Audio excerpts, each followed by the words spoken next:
Siyempre, thank you so much kay Joy. May pasalubong siyang puto bongbong. So, marami na naman nagluluto ngayon ng puto bongbong kasi malapit na ang simbang gabi. So, ito na, panahon na ng puto bongbong. Kakain tayo mga ka-Jai. Thank you so much, Joy. May pusa dito, Ray. At syempre, ito na nga mga ka-Jai. It's Tikiman time na. Ang lagi kong inaabangan, ang It's Tikiman time. So, ito na nga ang ating miswa with a twist. So, with a twist siya kasi nilagyan ko siya ng carrots plus meron pa siyang egg. So, Dito. tamang-tama sa malamig na panahon. So, titikman na natin. So, gusto mo ba tikman? Grabe ang sarap mga ka-Jai. Try nyo na rito sa bahay nyo. Panigurado magugustuhan ito ng mga junakis nyo at ng family nyo. Kain tayo mga ka-Jai. Ay, very good naman. Kumain. O, ikaw naman tumikil. Aya ko ng gusto ko pansit. Miswa ang tawag dito, hindi pansit. Aking itlog. Ayaw pansit. Akong itlog ah. O, itlog ka later.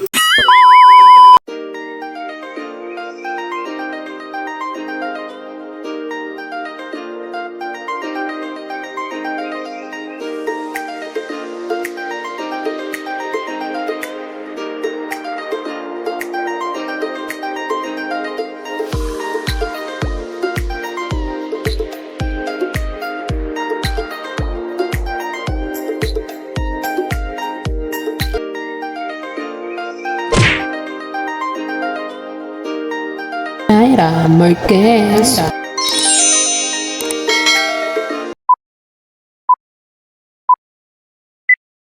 What's up mga ka-Jai? Welcome back sa aking channel. Yes, for today's video, magluluto naman ako ng miswa. So, syempre, nilagyan ko ng carrot saka itlog. Yan.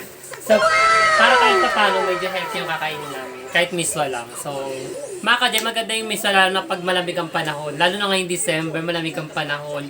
So, pwede rin siya pantawid ng gutom. So, pwede rin siyang pang merienda, pwede pang almusal. So, ngayon, ay dinner namin. So, tinatamad kasi ako kumain ng kanin. So, ano na lang, magmimiswa na lang ako para hindi masyado mabigas sa tiyan. Kasi mamaya-maya matulog na kami. So, mga ka-Jai, simulan ko ng pagluluto ng miswa. So, ito pala yung mga ingredients ko. Yung mga gagamitin ko sa miswa, meron ako 10 itlog, merong miswa na binili ko lang siya ng 7 pesos. Meron ding carrots na binili ko lang to worth of 15 pesos. Siyempre maglalagay din tayo ng paminta. Siyempre mga seasoning. So ayan, sisimulan ko na. Umpisahan ko muna sa pag-boil ng eggs. So ayan. So siyempre mga ka-Jai, nilagay ko na nga yung itlog dito sa may maliit na tawag dito kaldero, no? So mga ka-Jai, nilagay ko na nga yung mga itlog dito sa maliit na kaldero. So hintayin ko lang siyang kumulo. At kapag kumulo na, ilalagay ko na siya sa miswa. So siyempre habang pinapakuluan ng ating itlog, sisimulan ko na maghiwa-hiwa ng mga sibuyas, bawang at syempre yung carrots. So, let's go! So, syempre mga ka-Jai, sisimulan ko munang hiwain yung bawang. Syempre, tatadtarin ko lang siya para bongga. So, syempre, babalatan ko muna yung bawang. At syempre, kapag nabalatan na, tatadtarin ko na siya. Ayan. So, syempre mga ka-Jai, sa pagbalat ng bawang, ang ginagawa ko is, pinipipi ko siya kasi para mas mabilis siyang at madali siyang mabalatan. So, para mamaya, tatadtarin na lang.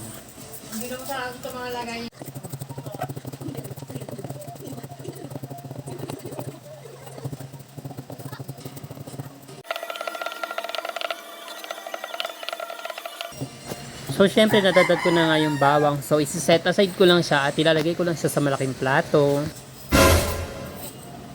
So, syempre, kapag nahiwa ko na ng pino yung bawang, susunod ko naman ang sibuyas. So, sa paghiwa ng sibuyas is, hindi ko masyado siyang tatadtarin. So, babalatin ko muna yung sibuyas pagkatapos tatadtarin ko na siya.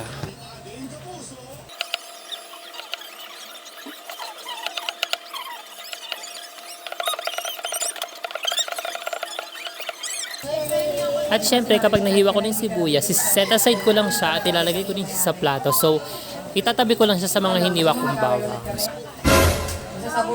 So, syempre, susunod ko namang hiwain yung carrots. So, babalatan ko lang siya. Pagkatapos, hihiwain ko lang siya ng pino. So, hindi masyadong pino. Parang cubes lang siya na maliliit. Ayan.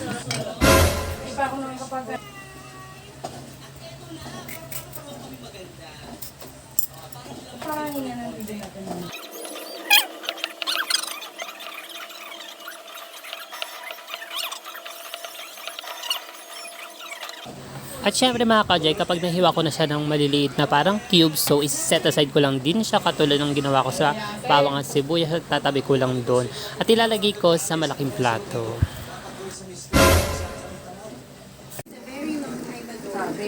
At syempre mga kajay, kumukulo na ang ating itlog, so tatabi ko lang siya at papalamigin at babalatan. At syempre mga kajay, tinapon ko na nga yung mainit na tubig. So papalitan ko siya ng malamig na tubig para mas madali siyang balatan. So gagamitan ko pala siya ng kutsara kasi yun yung ginagamit nila pang balat ng itlog. Pauna!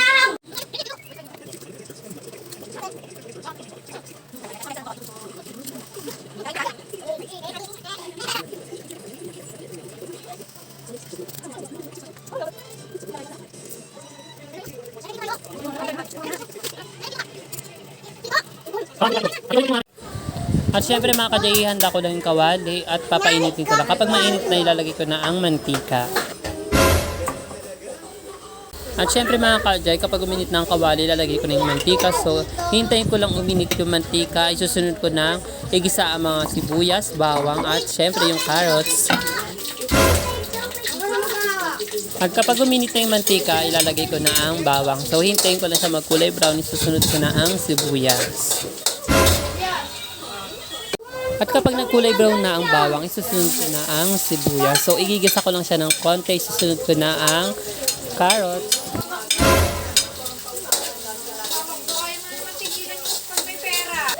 At ito na nga mga kajay.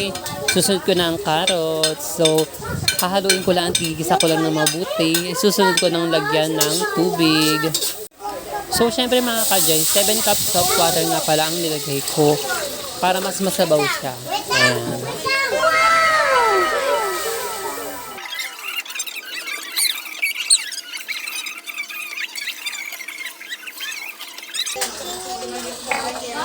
At syempre, tatakpan ko lang siya at hintayin ko lang siyang kumulo. Kapag kumulo na, ilalagyan ko na lang siya ng mga seasonings. At syempre, kapag kumulo na, lalagyan ko na siya ng Knorr cubes. So, pork pala yung ginamit kong Knorr cubes. At hahaluin ko na siya ng mabuti. At syempre, dahil di pa ako satisfied sa lasa niya, lalagyan ko pa siya ng konting pampalasa.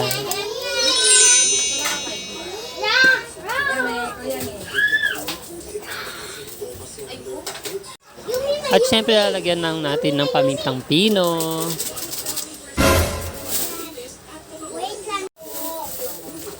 At syempre, sunod ko nang ilalagay ang ating miswa. So, napakadali na lutuin ng miswa. Kapag nilagay mo na siya ng kumukulo, maya-maya, siguro mga 3 minutes lang luto na ang ating miswa. At syempre, haluin lang natin siya ng maigi. At syempre, susunod ko na ang mga boiled eggs. At syempre, 10 pieces na pala nilagay ko ring itlog. So, pwede na yan para mamaya sa aming hapunan. So, ako kasi hindi na ako kakain ng kanin. So, kakain pa sila ng kanin. Pero, siguro mabigat na yan sa tiyan para sa dinner ko. Yan. So, ayan, ito na ang ating miswa with boiled eggs. Ayan, mamaya it's tikiman time ng pinakahihintay ko. At syempre, ito na nga mga kajay. It's tikiman time na. Ang lagi kong inaabangan, ang it's tikiman time. So, ito na nga ang ating miswa with a twist. So, with a twist siya kasi nilagyan ko siya ng carrots plus meron pa siyang egg. So, tamang-tama sa malamig na panahon. So, titikman na natin. So, gusto mo ba tikman? Grabe ang sarap mga kajay. Try nyo na rito sa bahay nyo. Panigurado magugustuhan ito ng mga junakis nyo at ng family nyo. Kain tayo mga kajay.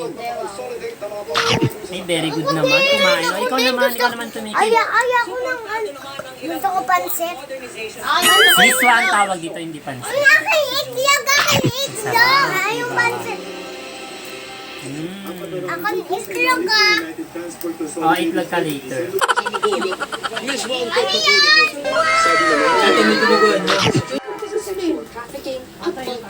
So, baby Aliyah, masarap ba? Yes. Titikman pa lang, yes kagad eh. So, ano masasabi mo sa luto ni Tita Jaira? Ang sarap, gusto ko ng itlog.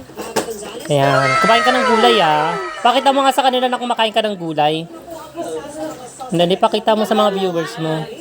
Dapat sinabi mo na ang sarap, pwede ka na mag-asawa. Dali na. Sana all! Ay, very good kakain ng gulay. Napaka very good naman. Dapat kakain ka ng gulay kahit wala sa camera, ha? So, syempre si Mother Earth naman ang titikim. So, ano masasabi mo sa luto ko, Mother Earth? Masarap ba? Nanginginig pa yung kamay ko. Pasmado na. Oh, Ray-Ray, oh. At syempre, thank you so much Umalis ka kay dyan. Joy. May pasalubong siyang puto bumbong. diba? Ayaw So, mo. marami na naman nagluluto ngayon ng Bilisan puto mo lang bumbong yan. kasi malapit na ang simbang Bilisan mo. gabi. Siya, Ito oh. na, Ayun panahon na ng ikot puto siya. bumbong. Kakain tayo mga kajay. Thank you so Ayaw mo. much, Joy. At syempre mga kajay, may nagpadala sa akin ng pamalakas ang Christmas gift. So, ayan. Kasado na talaga. At ang sexy-sexy ng padala ni Ate Cecil na damit. So, thank you so much Ate Cecil sa pagbigay mo sa akin ng Christmas gift. So, syempre, sa Ate Cecil yung palagi nagpapadala sa amin. Thank you so much Ate Cecil. Sobrang dami ng pinadala mo. Meron dong bag, mga Tsaka binigay niya ako ng bracelet, tapos rilo, tapos maraming damit. Thank you so much ulit Ate Cecil. Tapos, sa yung ano, yung palagi na ng bola. Daming bola doon, dalawa. Sa aming mga ano, mga video, sa mga vlogs. Sobra yung pag-support niya sobra yung pag-support niya sa vlog namin. Thank you so much Ate Cecil. Ingat ka dyan palagi. God bless ko. Love you.